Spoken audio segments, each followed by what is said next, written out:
ঘরের মধ্যে স্তূপ করে রাখা সরকারের খাদ্যবান্ধব কর্মসূচির চাল ভর্তি 200 বস্তা। ভ্রাম্যমাণ আদালতের অভিযানের খবর পেয়ে আগে পালিয়েছেন বাড়ির মালিক সালেক উদ্দিন।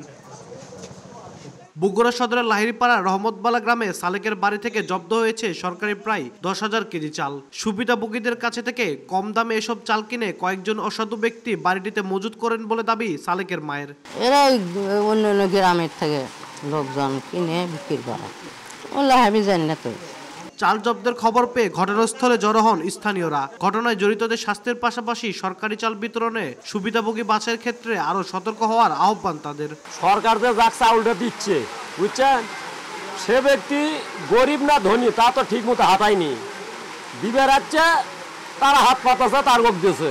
জমিতে যাচ্ছি, তারপর শুনতেছি যে গ্রামের নাকি চাউল বাড়াছে, তাই আস্তে আস্তে আসলাম। তদন্ত করে জড়িতদের বিরুদ্ধে ব্যবস্থা নেওয়া হবে বলে জানান খাদ্য ও উপজেলা প্রশাসনের কর্মকর্তারা। 200+ চাল, 200 বস্তা প্লাস আছে আর কি, আর একটা বস্তায় সম্ভবত 50 কেজি হবে। চালটি যে সরকারি চাল, আমাদের খাদ্যবান্ধব কর্মসূচির চাল, সেই বিষয়টি কনফার্ম করেছে এবং নিশ্চিত করার পরে আমরা পুরো বিষয়টি কতটুকু চাল আমরা পেলাম সেটা ওনারা যখন পরিমাপ করে বের করতে পারবে, তারপরে ওনারা একটা জব্দ তালিকা তৈরি করবে। জব্দ তালিকা তৈরি করার পরে আমরা পরবর্তীতে এটা নিয়মিত মামলার মাধ্যমে যাব। উদ্ধার হওয়া প্রতি বস্তায় 50 কেজি করে চাল ছিল বলে জানান অভিযান সংশ্লিষ্টরা। আব্দুল আউয়াল, সময় সংবাদ, বগুড়া।